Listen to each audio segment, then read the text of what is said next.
واش عمركم شفتوا شي حاجة بسيطة ولكن وراها قصة كبيرة؟ اليوم غادي نبدا لكم واحد القصة زوينة، نتمنى تعجبكم. انا نقولها لكم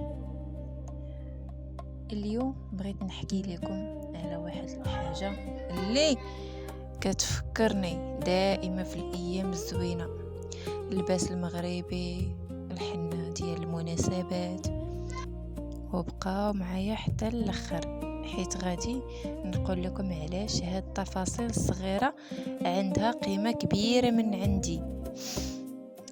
من بعد كاينين لحظات في حياتنا كدوز بسرعه، ولكن كيبقاو تفاصيل صغار محفورين في ذكرياتنا. ريحه الحنه وصوت الضحك واللباس التقليدي والتجمع مع العائلة، وحتى داك الاستعادة قبل المناسبات.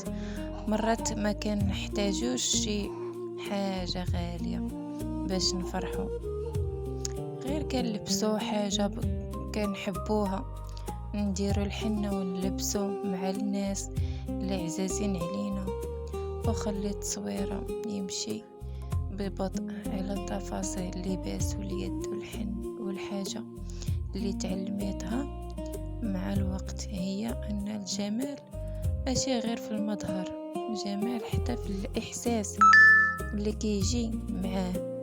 ممكن صورة وحدة تفكرنا بالنهار كامل، وممكن لباس بسيط يرجع لنا ذكريات ما بغيناش ننساوها. وفين هنا غنعاود لكم واحد القصة أخرى.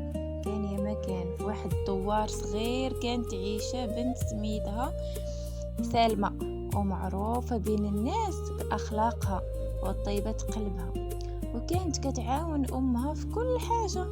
واحد النهار قربت المناسبة كبيرة في العائلة، وقررت سلمى تلبس اللباس التقليدي المغربي وتدير الحنة. أمها كانت فرحانة بها وقالت لها اليوم غادي تكوني زوينة بزاف، ولكن تذكري الزين حقيقي ماشي غير في اللباس.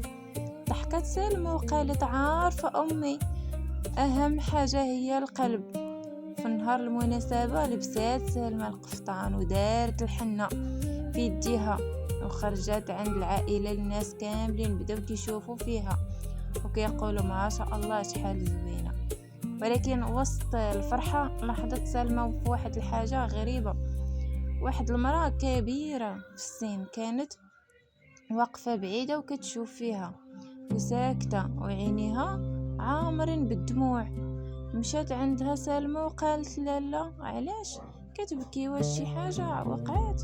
جاوبتها المرأة لا بنتي، غير شفتك بالحنة واللباس التقليدي وتفكرت بنتي اللي كانت بحالك. سلمى سكتات، ومن بعد سولاتها فين هي بنتك؟ تنهدات المرأة وقالت بعيدة عليا، وما بقاتش كتسول فيا. سلمى ما قدرت تشوفها حزينة، قربت منها وشدت بيديها وقالت إلا ما عندكش بنت اليوم اعتبريني بنتك.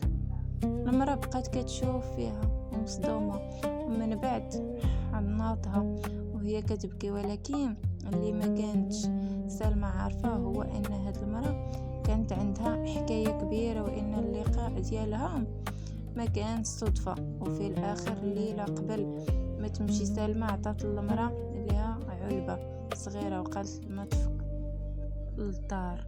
رجعت سلمى للدار والفضول قتلها، ولكن تذكر كلام المرأة وصبرت حتى دخلت لغرفتها. فتحت العلبة ولقات فيها صورة قديمة ورسالة. قرأت الرسالة وبدات كتدمع عينيها. شنو كان مكتوب في الرسالة وعلاش هاد المرأة اختارت سلمى بالضبط؟ إلا بغيتي تعرف كمالة القصة اكتب لي